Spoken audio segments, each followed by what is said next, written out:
terhadap guru itu. Pemimpin begitu. Ini harus dibenahi, Pak. Ini Jawa Barat.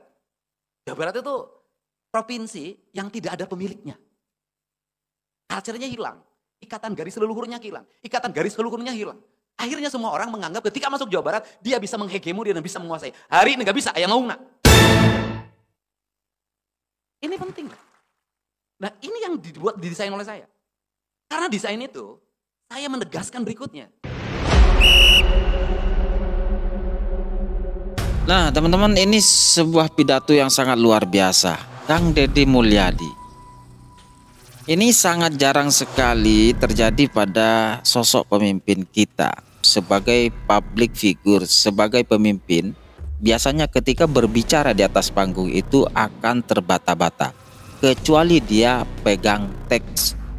Tetapi coba kita lihat Kang Deddy Mulyadi, bagaimana dia memaparkan semua ide gagasannya, menyampaikan semua yang ingin ia sampaikan, menjadi sebuah rangkaian pidato yang sangat indah. Dan hal-hal seperti ini pasti akan disukai oleh masyarakat kelas bawah, masyarakat kita, masyarakat yang notabene menengah bawah.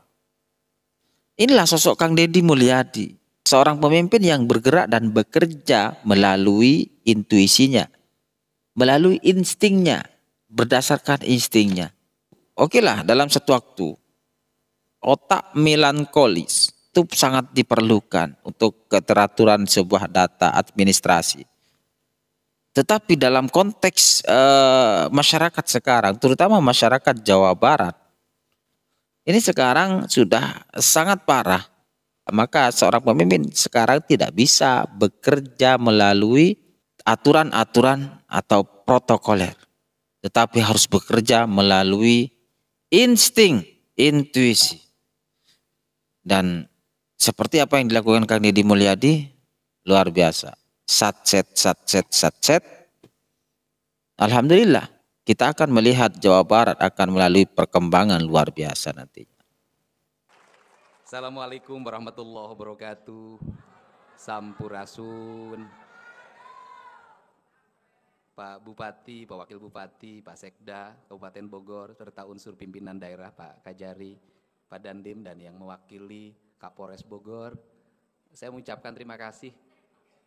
Kagum terhadap gedung, ruangan ini, barangkali ini adalah kabupaten termegah dengan arsitektur yang luar biasa, sulit kalau dikejar oleh Pangandaran. Beda, ini Bogor. Angka APBD-nya 12 triliun, nggak main-main. 12,4 triliun, hampir setengahnya dari anggaran Provinsi Jawa Barat. Jadi kalau sudah jadi Bupati Bogor itu sudah jadi setengahnya Gubernur Jawa Barat. Tapi saya selalu berulang-ulang ngomong dan viral di mana-mana. Hati-hati terhadap tanah Bogor.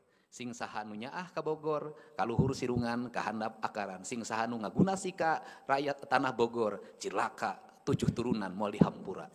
Hati-hati terhadap Bogor. Mantake ulang ngahirian ka urang Bogor, bising teu bisa balik deui. Para bupati, para wakil bupati, wali kota dan wakil wali kota yang hadir, mohon maaf saya ngajak capek maraton. Seluruh kegiatan yang dilaksanakan semuanya tanpa rencana. Menteri bisa pagi telepon, WA, Kang diskusi setengah jam, bis itu kita ketemu yuk. Oh iya, ketemu sore aja di Bogor sekalian. Nyaris protokoler sudah hampir nggak ada. Kita bekerja sudah tanpa buku panduan keprotokolan Provinsi Jawa Barat. Tetapi kita bekerja berdasarkan intuisi apa yang mesti kita lakukan dan apa yang mesti kita benahi. Karena ini tugas berat bagi kita dipilih jadi pemimpin. Hadir di sini mungkin para camat, para pejabat eselon 2, para kepala sekolah. Kepala sekolah ada hadir. Yang lihat saya itu agak marahnya, kenapa studi tour nggak boleh? Kenapa kenaikan kelas nggak boleh? Gitu. Kenapa itu nggak boleh? Ini nggak boleh. Semua saya lakukan, saya ingin mengembalikan pendidikan ke asasnya, yaitu mewujudkan manusia Indonesia seutuhnya itu. Apa sih sebenarnya yang ada dalam mimpi saya? Dalam mimpi saya itu saya ingin anak Jawa Barat yang miskin-miskin itu hidupnya bisa sukses. Saya ingin anak-anak Jawa Barat yang kaya-kaya itu juga bisa meningkatkan kualitas kekayaannya orang tuanya. Bukan yang orang tuanya pengusaha, begitu jatuh pada anaknya perusahaannya bangkrut. Saya ingin anak Jawa Barat itu tingkat kesehatannya meningkat. Saya ingin anak Jawa Barat itu tingkat kecerdasannya meningkat. Saya ingin anak Jawa Barat itu kembali ke asas Pancawaluya, yaitu cager, bager, bener, pinter, singer. Ini nggak bisa lewat pendekatan kepemimpinan normatif. Pak Ketua DPRD, saya mohon maaf, ya, nanti pulang nggak dikasih ongkos lagi berat. Walaupun DPRD nggak punya untuk ongkosinnya. Ya, apa sih sebenarnya? Nggak bisa Indonesia, Jawa Barat, dipimpin dengan pola kepemimpinan normatif. Pola kepemimpinan normatif itu adalah berbasis administrasi. Berbasis administrasi itu pasti standarnya adalah RKA dan DPA. Kalau semuanya pakai RKA dan DPA, maka pegawai negeri atau ASN, para pejabat hanya akan selesai di WTP. Kalau hanya akan selesai di WTP, maka apa? Negeri ini tanpa produktivitas. Untuk itu, saya menggunakan kerangka berpikir out of the box. Apa yang ada yang terjadi, fenomena apa yang terjadi, maka saya harus menjawab seluruh tantangan itu. Karena harus menjawab seluruh tantangan itu, maka saya harus bekerja, harus memimpin dengan intuisi. Karena memimpin dengan intuisi, tubuh saya sudah sejak kecil terlatih memiliki intuisi yang baik. Kenapa terlatih memiliki intuisi yang baik? Karena saya diajarin ibu saya dengan 2 prinsip. Ujang, kasep, dedi, lamun anjen mun maneh hirup hayang nanjung, kudu kuru cileuh kentel peucit, sederhana. Kuru cileuh kentel peucit artinya apa? Kamu matanya jangan terlalu lama tidurnya, perutnya jangan terlalu terisi oleh makanan terlalu penuh. Semuanya harus memiliki ditata dan diriksa. Maka harus mulai dari tata diri, tata rasa. Gitu. Nah, seperti ini harus dibangun, Pak. Nah, pendidikan kita nggak ngajarin itu sekarang. Hubungan guru dengan murid itu menjadi hubungan yang sangat normatif. Karena kita mencoba mengadopsi kerangka berpikir pendidikan barat. Pendidikan barat, hubungan guru dan muridnya, negaranya kokoh. Guru dan muridnya diatur dalam piranti profesionalisme. Tapi gaji gurunya cukup. Nggak ada honorer. Nggak ada K3. Apalagi usum hujan. Mau K3. K3 itu artinya halodo. Gak ada sekolahnya yang roboh. Ruang kelasnya tertata. Sekolah adalah sebuah kesadaran.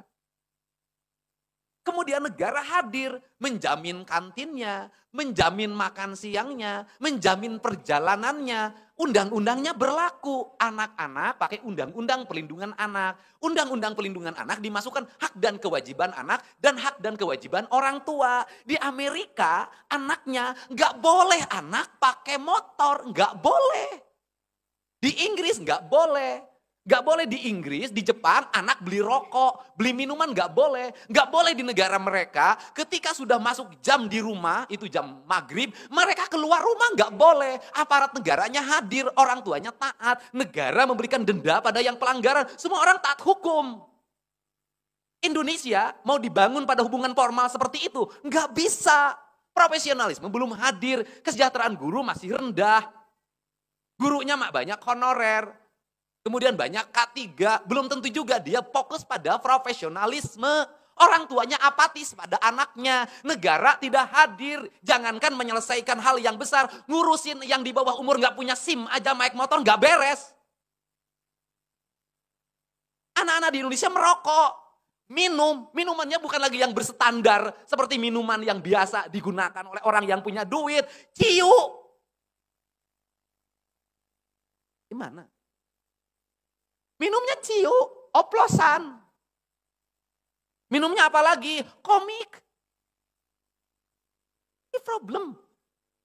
Ini nggak bisa dilakukan pendekatan formal dengan cara berpikir pemimpin yang formal. Ini pemimpinnya harus luar biasa.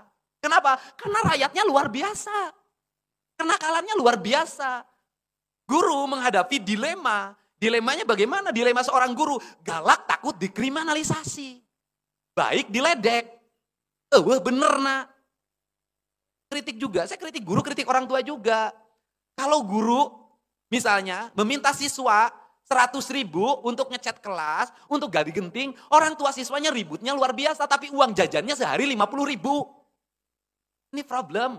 Kalau beli baju sekolah 200.000 mahal, 150.000 sepatu mahal, tapi beli baju bebas 500.000 nggak mahal. Ini orang tua kita keadaannya. Kalau beli rokok nggak mahal, beli telur mahal. Ini kan akut nih keadaan. Karena ini keadaan akut, maka tindakan-tindakannya harus out of the box. Maka saya memulai dari mana? Dari pertumbuhan ekonomi. Bagaimana pertumbuhan ekonomi? Saya bilang, ini Bank Emok tuh merajalela di Jawa Barat. Bank keliling tuh merajalela. Di antaranya suka digunakan pinjam untuk kebutuhan sekolah. Karena dari itu saya harus mengambil tindakan. Hal-hal yang memberatkan siswa, yang tidak mampu, yang menimbulkan utang baru, yang menimbulkan pinjaman baru, harus saya hentikan. Di antaranya apa? Studi banding harus saya hentikan. Kenapa? Judulnya studi itu belajar, banding itu memperbandingkan. Artinya apa? Dia melakukan pengkajian setiap peristiwa, setiap masalah, satu masalah diperbandingkan dengan yang lainnya.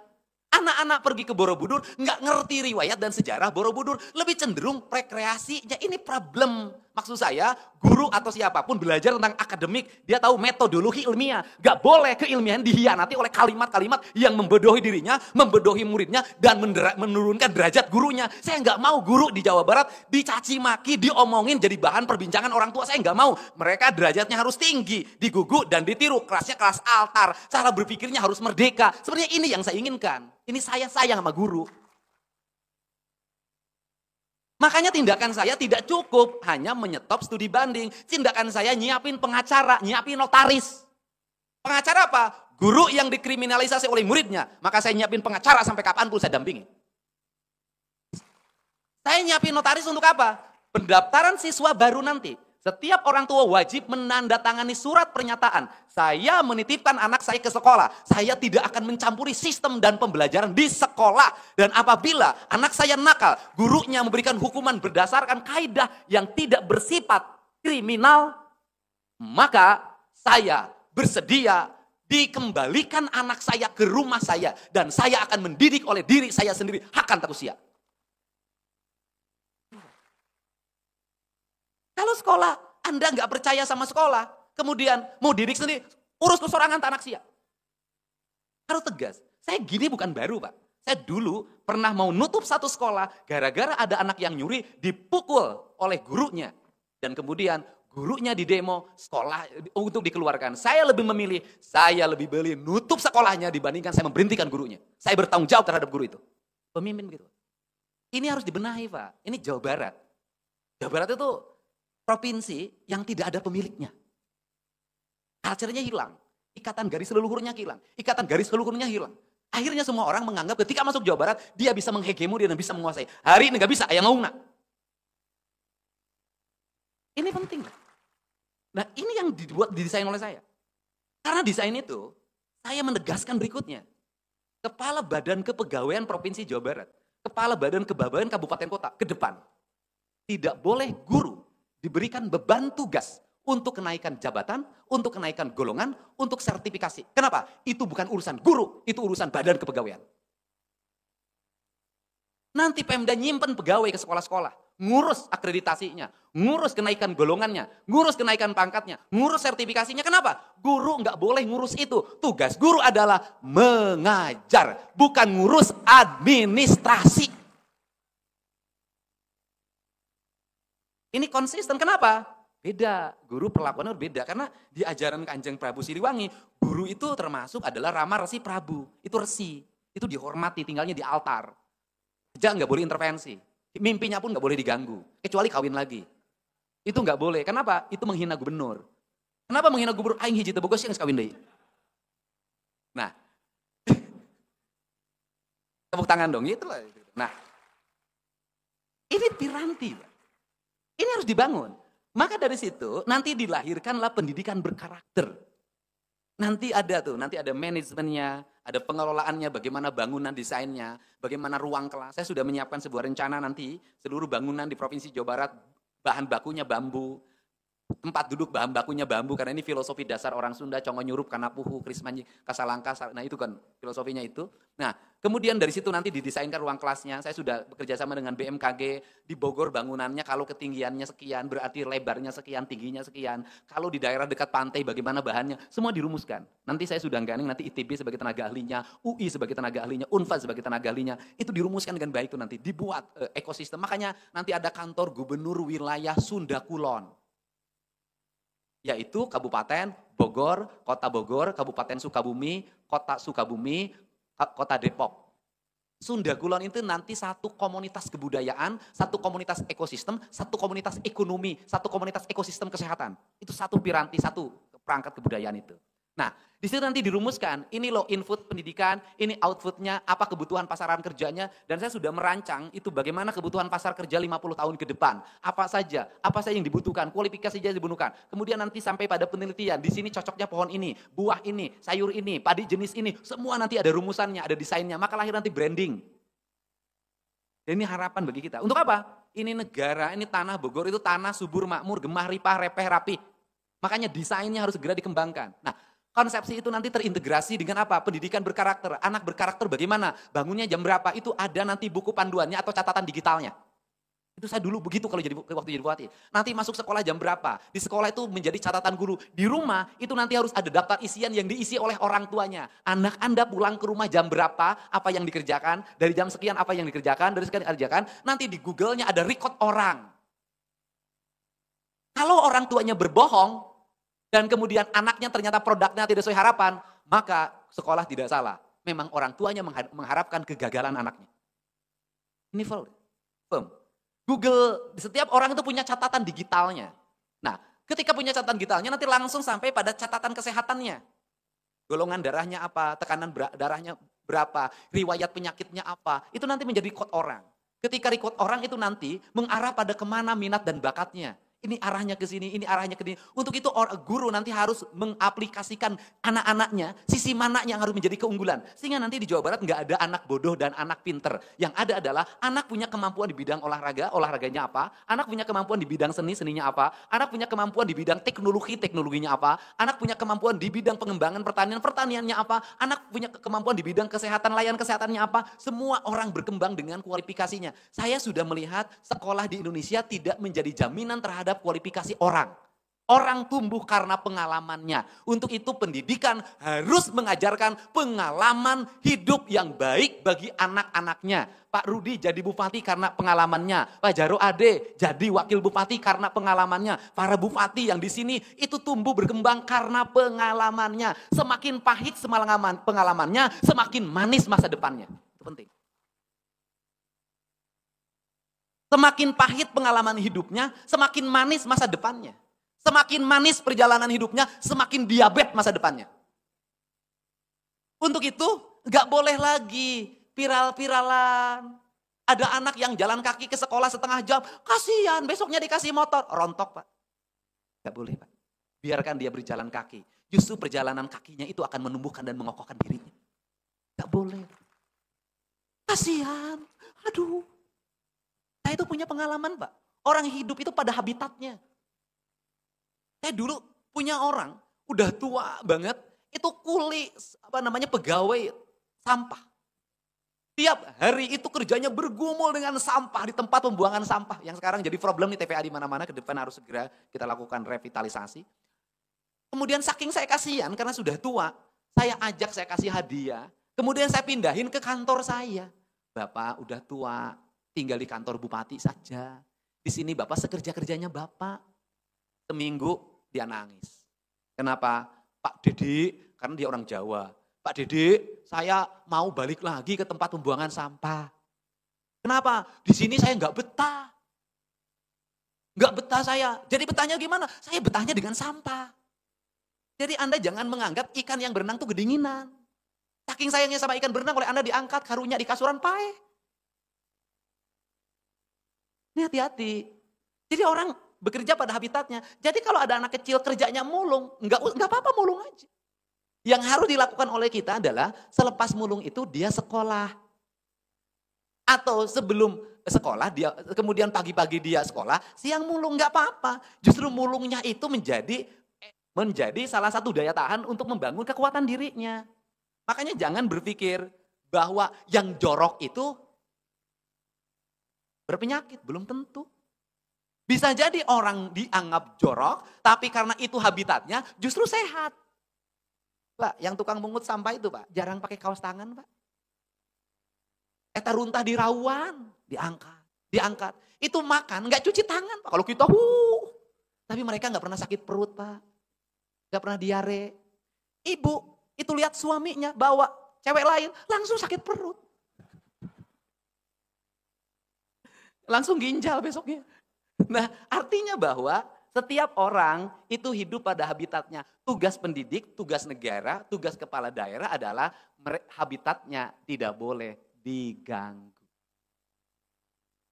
Saya katakan sekali lagi adalah habitatnya tidak boleh diganggu. Bila perlu dilindungi, dilokalisir, dijaga. Kenapa? Itu habitat mereka. Nah, kemudian habitatnya harus dihormati. Setelah itu disejahterakan dengan memberikan upaya-upaya perlindungan. Nih, ini pendidikan. Kemudian yang berikutnya adalah apa sih yang menjadi stressing pendidikan lagi ke depan? Makan bergizi gratis.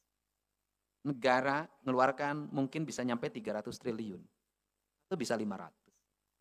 Tapi makan bergizi gratis itu tujuannya apa sih Pak Prabowo itu? Tujuannya agar anak-anak Indonesia memiliki kecukupan gizi yang cukup, tidak masuk angin karena di rumahnya tidak sarapan, karena orang tuanya tidak punya kemampuan untuk menyiapkan sarapan. Tugas kita apa? Kalau negara sudah ngeluarin uang untuk makan siswa, maka bekalnya tidak boleh dibuang. Dia harus jadi investasi. Maka gerakan berikutnya adalah saya akan membuat program tabungan beasiswa untuk perguruan tinggi bagi yang SMP dan SMA dan masuk SMA bagi yang SD. Mereka harus punya tabungan. Kecil Pak, sehari anak nabung 5.000 perak, sebulan taruhlah 100.000, setahun 1.200.000, kali 6 tahun dia sekolah, masuk SMP, nggak akan lagi ngeluh urusan seragam segala macam dia sudah punya. Budaya itu kapan terjadi? Kita kecil Pak, saya ini hidup dari orang miskin. Kuli nanggung bata, dimasukin yang uang 5 perakan ke celengan Pak. Ada celengan hayaman, semar, dimasukin ke ruas bambu, disimpan dekat kandang sapi. Atau kalau ada susu bekas, kalengnya dibersihin, dibolongin, dimasukin ke situ. Luar biasa itu. Spirit itu, hari ini anak-anak gak punya. Untuk itu harus dibangun. Nah, ini harus dibangun, dididik lagi agar apa? Negara punya investasi. Selain negara, rakyat punya investasi, setiap anak, terus kemudian anak SD dulu rata-rata itu punya kambing. Ada 2, ada 3, ada 4, 5, sampai 20. SMP punya. Hari ini saya lihat nggak ada lagi tradisi beternak bagi anak-anak sekolah. Beternak apa? Akun Pak, akun bodong. Beternak apa lagi? Beternak di HP. Apalagi motor, bodong. Ini yang diurusin. Semuanya adalah siklus negatif. Siklus negatifnya gimana? Motor rusak, duit. Bannya bocor, duit. Nabrak orang, duit. Ditilang, nanti harus bayar denda, duit juga. Masuk perkumpulan, dibaiat jadi geng motor. Gebuk orang, harus ngegantiin. Dibacok orang, harus diobatin. Saya sudah lebih dari 50 orang nanganin anak-anak yang korban pembacokan. Itu pun dia salah, keluyuran malam hari. Ujungnya apa? Ibunya bangkrut, bapaknya bunuh diri. Itu problem. Ini kita harus menciptakan dulu bapak kita, ibu kita anaknya 9. Setiap anak punya tugas masing-masing. Yang satu nyari kayu bakar, yang satu nyari ikan, yang satu ke kebun, yang satu ke sawah, yang satu bagian nyuci, yang satu bagian nyetrika, yang satu bagian masak. Tumbuh pendidikan keluarga dengan baik. Akhirnya apa? Yang gede mewarisi masak ibunya. Yang laki-laki mewarisi karakter bertani bapaknya. Yang ini mewarisi karakter berdagang bapaknya. Yang ini mewarisi karakter berkebun ibunya. Yang ini mewarisi karakter militer bapaknya. Semua anaknya terbangun dalam karakter keluarga. Hari ini jangankan 9, 3 aja udah repot.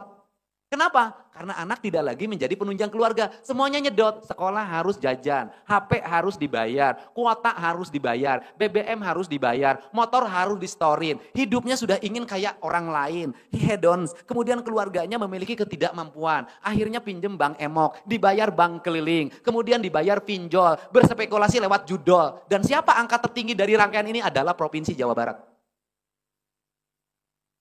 Pinjol yang tertinggi Provinsi Jawa Barat. Judol yang tertinggi Provinsi Jawa Barat. Sedangkan Jawa Barat terus-terusan mengaku diri sebagai provinsi religius. Udahlah kita perbaiki ini. Satu-satunya harapan adalah sekolah. Membentuk apa? Karakter.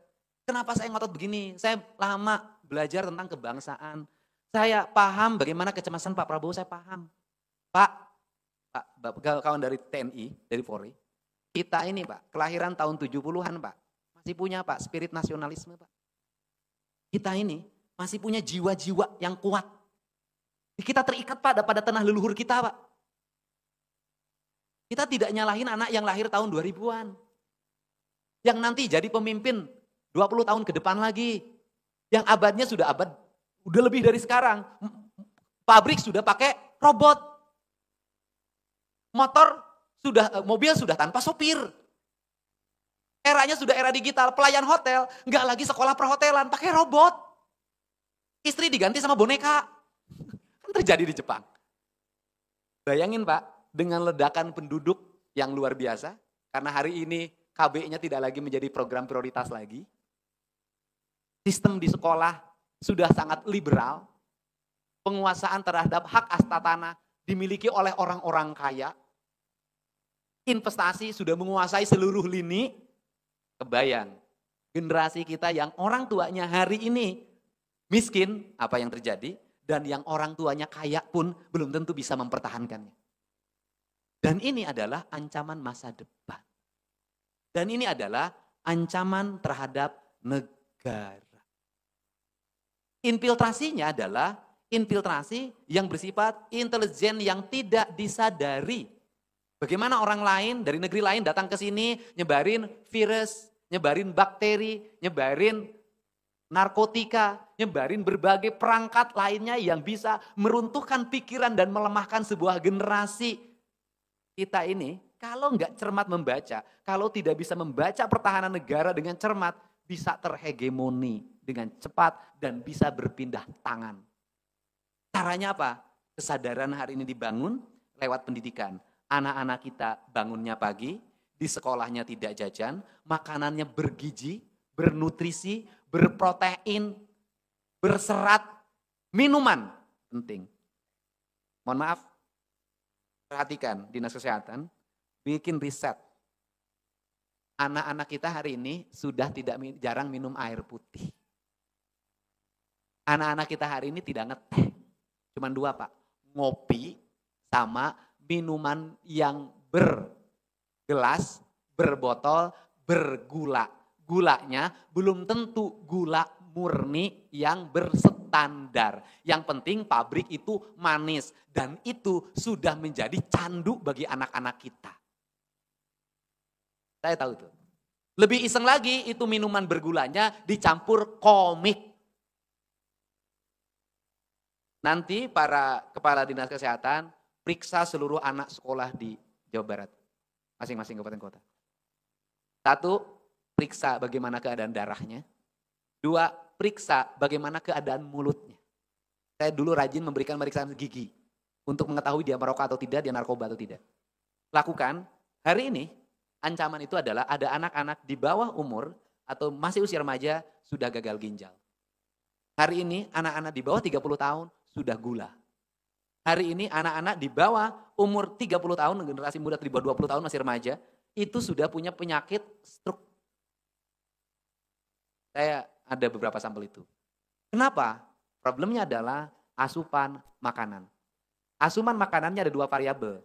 1, asupan makanan yang tidak bernutrisi dan berprotein, tapi adalah racun. Racun itu hasil dari tujuan orang berdagang, tujuannya laku, apapun dimasukkan, penyedap rasa segala macam, yang penting enak dan memuaskan penggemarnya. Itu yang pertama. Yang kedua adalah hilangnya doa. Apa hilangnya doa? Tradisi makanan ibu sudah hilang dalam kehidupan kita. Hari ini anak-anak sudah tidak lagi terikat dengan ibunya dengan produk makanannya. Dia terikat sama ibunya hanya dengan uang jajannya.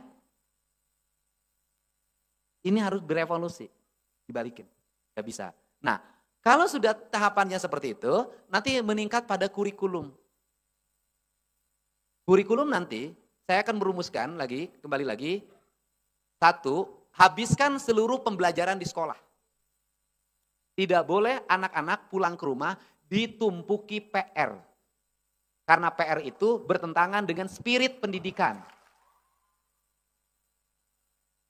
Itu yang keprok, rombongan males nih kelihatan. Kenapa bertentangan? Karena judulnya juga pekerjaan rumah. Kalau pekerjaan rumah itu bersihin kamar itu pekerjaan rumah. Bersihin toilet itu pekerjaan rumah.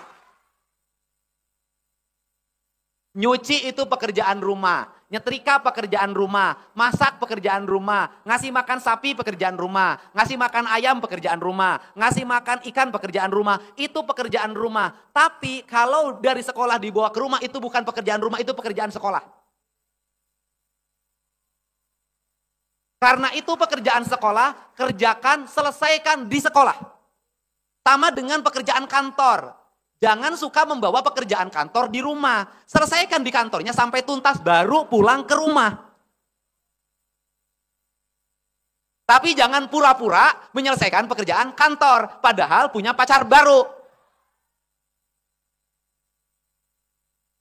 Hebat, salaki urang mah. Rajin pisan ke kantor teh. Jam setengah genep tenggeus di kantor salaki urang mah. Kapake kudunungan teh. Balik setengah 8 puting, kadang setengah 8, kadang enong. Saking ku kapake nah. Kemudian 2 tahun kemudian ternyata ada anak kecil nyusul Kak Ima. Bapak! Ini penting. Kenapa? Saya ingin sekolah fokus. Sekolah fokus, tetapi saya juga menginginkan di sekolah tidak terjadi penumpukan pelajaran. Nanti saya mau komunikasi dengan Kemendiknasnya. Kenapa? Kita ini pelajaran terlalu banyak. Karena terlalu banyak hiji ge unu apal. Letakkan kerangka dasar saja. Kalau saya misalnya SD, sudah SD ini fokus pada calistung. Baca, nulis, ngitung. Manual. Gak boleh pakai HP. Gak boleh pakai perangkat digital. Gak boleh, kenapa? Karena otak kirinya harus dilatih. Tangannya harus sabar. Jadi orang nulis itu bukan urusan bahwa nanti tidak diperlukan sudah era digital. Bukan. Dia sedang melatih ketahanan tangannya, ketahanan fisiknya, ketahanan otak kirinya, keseimbangan otak kanannya, keteguhan jiwanya. Ini penting. Kemudian menghitung, itu lagi melatih kecerdasannya, motoriknya. Hiji 2 3 4, cager bager bener pinter singer, laleur mateur air, buruan kantor pacamat, batokohok wadahut. Itu kelatihan motorik. Kenapa? Di negara maju nggak ada anak SD dikasih digital, nggak ada. Hanya di Indonesia TK sudah HP. Terus kemudian diatur jarak. Saya sudah ingin itu. Bagaimana? Jarak ke sekolahnya berapa meter? Amankah dia ke sekolah jalan kakinya? Ada ancaman lalu lintas atau tidak? Jalan kaki. Kemudian pengamanan, ada polisi, ada tentara. Kemudian yang berikutnya apa? Saya nggak mau ke depan, anak diantar oleh orang tuanya ke sekolah. Orang tuanya ngumpul di depan kelas. Saling ngomongin. Nanti bikin klub kelas, mengintervensi gurunya. Nanti ngatur, ribut. Inung awe-awe aruh gawe sia teh. Cicing di imah pasakeun salaki maneh. Kalau ngadluk kue nguruskan budak di sekolah. Udah, di sekolah tuh udah urusan guru. Nanti sekolahnya pagar yang tinggi. Kasih gembok kunci. Gak boleh keluar selama pembelajaran. Kalau nakit menang asup. Gak boleh lagi ada tumpukan motor depan. Suruh pulang. Kenapa? Mengganggu. Ngapain gawe nungguan ti isuk tapi kasar budak nak. Nanti bertengkar. Pak alus baju. Siapa yang korban? Salaki nak. Kudu naon isuk nang nganjuk deh pemajikan panas. Ini penting. Ini culture. Ini orang Sunda Pak. Ini orang Sunda teh kieu. Bener tuh? Orang Sunda teh kumaha? Wanina tukangan. Oh, pati. Wah. Kalau ditunjuk, hese, sing purungkut. Beri mah teu kenging agung ku payung butut, ada yang kuda berem, teu kenging nya ngabeuweung nya hawa teu kenging cukang. Nu batur we, nu maju. Terus batur pidato dihareup, aing ge bisa tuh. Sunda. Nah, orang Sunda itu punya penyakit turut munding, jadi kudu dimimitian. Jadi lamun dimimitian wani orang Sunda. Dimimitian maledog orang Sunda. Tapi giliran ditewak ngaku. Nah, ini maksud saya tuh lagi memelopori nyali. Orang Sunda teh punya nyali, wanian, maunya maung borangan. Ayo. Gitu loh. Ini penting. Nah, nah setelah itu tingkatan yang berikutnya adalah pada kreativitas publik. Nanti ini sampah nanti dikelola, Pak. Nanti ada konsultan-konsultan yang membidani wilayah sekolah. Ada konsultan dan dia ngajarin bagaimana ngelola sampah, bagaimana merawat industri lingkungan. Terus dia jadi mentoring. Nah, ini yang saya lakukan. Bahkan saya nanti punya program untuk SD dan SMP, terutama SD. Saya ingin program nanti tuh bawa sampah ke sekolah ditukar telur. Nanti sampahnya dikumpulin di sekolah, nanti diolah organik anorganik jadi kerajinan, jadi apa terus. Ini harus dibuat. Kemudian setelah itu tingkatannya apa? Pada tingkatan uji kreativitas. Nah, uji kreativitas bagaimana? Samen itu kembali pada mengembalikan kembali kreativitas siswa untuk berkreasi. Mohon maaf, sekarang kenaikan kelas kelulusan pakai event organizer. Tahu saya kok. Pakai IO, pakai band yang harganya 150 juta, penyanyi dari Jakarta. Krisia. Konser. Ya, yang orang kaya nggak ada soal. Anak mah ici, ini nyembang emok. Ini. Nah, kemudian ini harus dikembali lagi anak tumbuh kreatif. Ini industri film, nanti teman-teman bupati wali kota mungkin ada yang pemain artis, nanti bikin lomba bikin film pendek untuk anak-anak SMA. Bikin lagi. Saya rencana itu ke depan, itu kalau nggak tiap sekolah, minimal satu kecamatan saya akan bangun gedung untuk pusat pertunjukan siswa agar tidak nyewa. Yang kayak gini nanti ada setiap kecamatan. Saya rencana begitu. Nah, nanti setiap siswa itu terus berkreasi dan orang tuanya bisa melihat bagaimana perkembangan siswa anak-anak didiknya. Ini kalau sudah seperti tingkatannya, maka sekolah, negara memberikan subsidi bermanfaat, bangunannya baik bermanfaat, biaya orang tua turun, angka kesehatannya meningkat, ini target saya.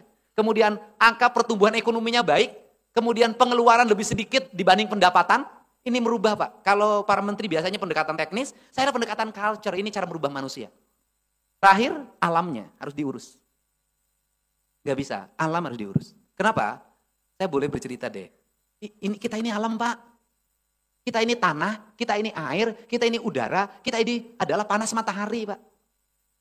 Yang dirindukan manusia siapapun, rumah segede apapun, berapa puluh miliar bangun rumah, tetap kerinduannya pada dua, ke gunung dan ke laut Pak. Kenapa? Karena itu kecenderungan manusia sebagai bahan habitatnya. Kerinduannya apa? Melihat matahari terbit di sebelah timur dan tenggelam di sebelah barat. Itu yang dikejar. Kenapa? Kita ini bagian dari matahari. Kita ini bagian dari angin. Kita ini bagian dari tanah. Kita ini bagian dari air. Kita pasti merindukan dia. Syaratnya satu, negara tidak boleh merusak angin. Tidak boleh merusak matahari. Tidak boleh merusak air. Tidak boleh. Kenapa? Akan melahirkan manusia yang depresi. Stres. Duit banyak tapi gelisah. Duit banyak tapi berobat terus. Saya ngomong gini Pak, ya tidak berarti saya membanggakan diri. Saya menekuni itu sudah 20 tahun Pak. 20 tahun saya hidup tanpa obat. 20 tahun saya hidup tanpa dokter. 20 tahun saya tidak pernah ke rumah sakit. Kecuali yang kemarin Pak Dokter Terawan karena itu bagian servis dia. Karena saya menjadi relawan COVID. Hidup. Dan hidup bahagia tanpa istri Pak. Itu penting. Jadi kalau ditanya, Kang Deddy kok bugar terus? Kang Deddy kok puasa nggak kelihatan jalan cepet? Saya ini nggak sahur Pak. Saya hanya minum air putih, itu tradisi saya sejak SD. Nggak pernah sahur saya. Sahur saya adalah minum segelas air putih titik.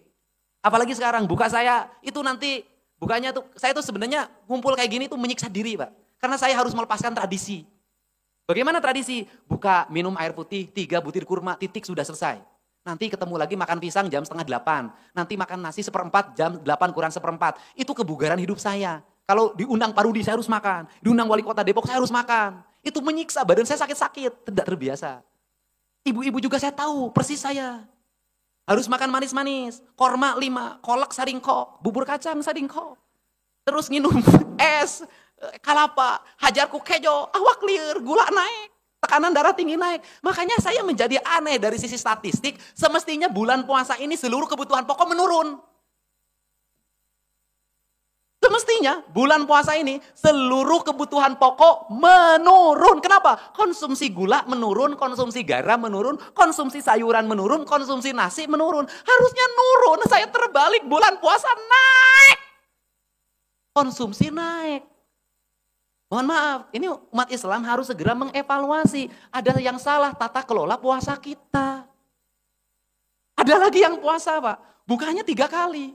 Jam 10 buka, jam 12 buka. Giliran buka bersama, buka juga ada juga pas itu. Saya nggak usah sebutin siapa.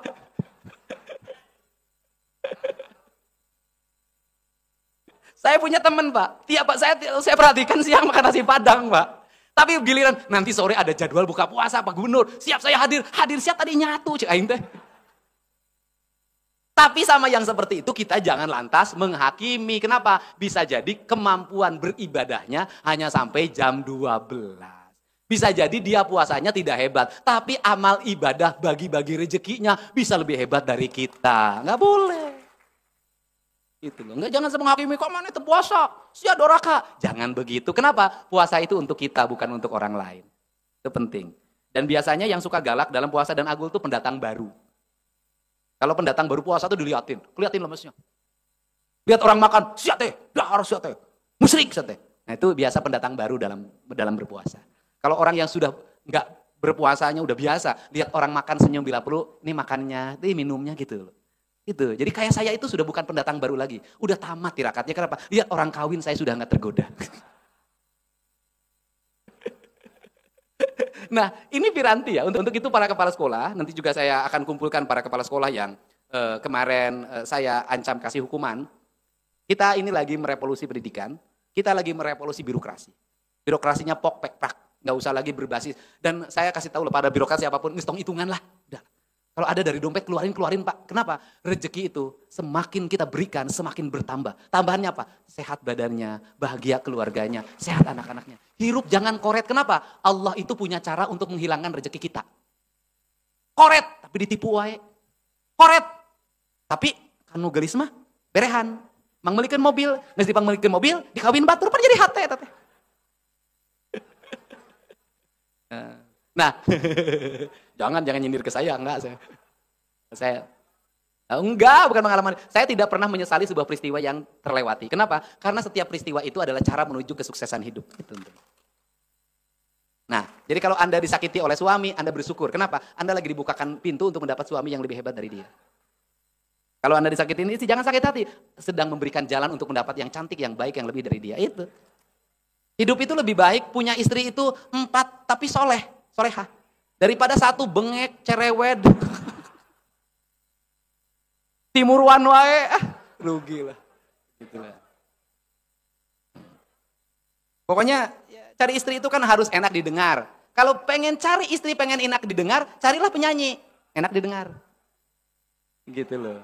Kalau enak dipandang, carilah penyanyi yang cantik. Ya itu, enak didengar dan enak dipandang. Cuma ada 1 yang kurangnya tuh, tidak enak di kantong. Lo badang dana, itu bisa masak. Taradak mencetan, rugi. Meningkan enu di imah. Pura masak, pura mencetan. Dibere eta. Dan saya ingat ya, istri-istri ibu bapak semua itu termasuk 7 keajaiban dunia. Yang terakhir nih, 7 keajaiban, 1 menit lagi. Apa 7 keajaiban? Digawe jadi camat di Bogor. SK-na di Bank Jabar. Itu SK-nya saya tahu PNS, ASN itu ada yang sisa 500. Ada yang sisa 200, ada yang minus, tapi bisa nyeun imah, nyakolakeun budak. Pamajikanna bisa kene beli skincare, arisan kene, nyandung di si belegug teh eta. Itu termasuk 7 keajaiban dunia, di antaranya ASN. Ada lagi yang 7 keajaiban dunia, bupati dan wali kota terpilih. Beak gede tapi seuri wae. Itu 7 keajaiban dunia, tuh seuri wae. Gitu. Untuk itu saya ucapkan terima kasih ya, hari ini bisa bertemu, kita memiliki spirit yang sama, tekad yang sama, bekerja, sudahlah, jangan pernah hitungan, saya tidak mau lagi di Jawa Barat ada spanduk yang bekas pilkada masih ada baligo masih ada keberantakan, ada sampah, ada segala macam. Pak Prabowo sudah menginstruksikan bikin satgas sampah, pokoknya Jawa Barat kudu bersih, gemah ripah, repeh, rapih, caang bulan, 14, jalan gede, sasapuan, nganang, nganing, ngenah nyandang, ngenah nyanding, tapi tong nyarandung. Itu saja, terima kasih. Wallahu muwaffiq ila aqwamit thoriq. Assalamualaikum warahmatullahi wabarakatuh. Sampurasun.